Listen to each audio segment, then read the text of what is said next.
ಕುದುರೆಗಳು ಯುದ್ಧದ ಕುದುರೆಗಳು ಇಳಿದಾಗ ಒಂದು ಹೇಷಾವರ ಮಾಡ್ತವೆ. ಎರಡು ಕಾಲುಗಳನ್ನು ಮೇಲಕ್ಕೆತ್ತಿ ಕೆನೆದು ಜೋರಾಗಿ ಕೂಗ್ತವೆ ಕುದುರೆಗಳು. ಅದು ಹೇಷಾವರ ಅಂತ ಕರೀತಾರೆ.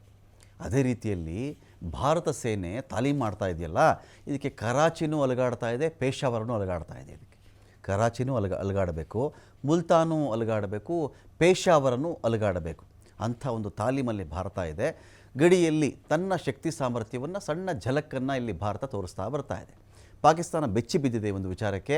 ಯಾವುದೇ ಕ್ಷಣದಲ್ಲಿ ಭಾರತ ಒಂದು ವೇಳೆ ಯುದ್ಧ ಮಾಡುವ ಸಾಧ್ಯತೆ ಕಂಡು ಬಂದರೆ ಅಲರ್ಟ್ ಆಗಿಬಿಟ್ಟಿದೆ ಪಾಕಿಸ್ತಾನದ ಸೇನೆ.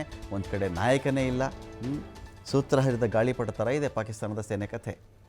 ಗಾಳಿಪಟವೇ ನಾಪತ್ತೆ ಆಗ್ತಾ ಇದೆ ಈಗ. ಅಲ್ಲಲ್ಲಿ ಸೈನಿಕರೂ ಇಲ್ಲ. ಪಾಕಿಸ್ತಾನದ ವಾಯುಸೇನೆ ಇದ್ದದರಲ್ಲಿ ಒಂದು ತಯಾರಿಯನ್ನು ಮಾಡ್ಕೊಳ್ತಾ ಇದೆ. ನಾವು ಏನು ಕಡಿಮೆ ಇಲ್ಲ ಅಂಥೇಳಿ ತೋರಿಸ್ಕೋಬೇಕಲ್ಲ. ಸುಮ್ಮನೆ ಹಾಗೆ ಒಪ್ಕೊಳ್ಳೋಕ್ಕಂತೂ ಆಗಲ್ಲ ಅಲ್ಲ. ಅವ್ರಿಗೆ ಹೊಟ್ಟೆ ಹಸ್ದಿದೆಯೋ, ಹೊಟ್ಟೆ ತುಂಬಿದೆಯೋ, ಮದ್ದುಗುಂಡುಗಳು ಇದೆಯೋ ಇಲ್ವೋ, ದುಡ್ಡಿದೆಯೋ ಇಲ್ವೋ, ಒಂದು 10 ದಿನಕ್ಕೆ ತಡ್ಕೊಳಕ್ಕಾಗುತ್ತೇನ್ರಿ ಪಾಕಿಸ್ತಾನ ಯುದ್ಧವನ್ನು? ಬರೀ 10 ಡೇಸ್, 10 ದಿನಕ್ಕೂ ತಡ್ಕೊಳಕ್ಕಾಗಲ್ಲ. ಅವ್ರದ್ದೇ ಸಾಮರ್ಥ್ಯದಲ್ಲಿ ಮಾತಾಡ್ತಾ ಇದ್ದೀನಿ ನಾನು. ಬೇರೆ ದೇಶ ಸಪೋರ್ಟ್ ಮಾಡಿದ್ರೆ, ಮದ್ದುಗುಂಡು ತಂದು ಸುರಿದ್ರೆ ಬೇರೆ ಕಥೆ.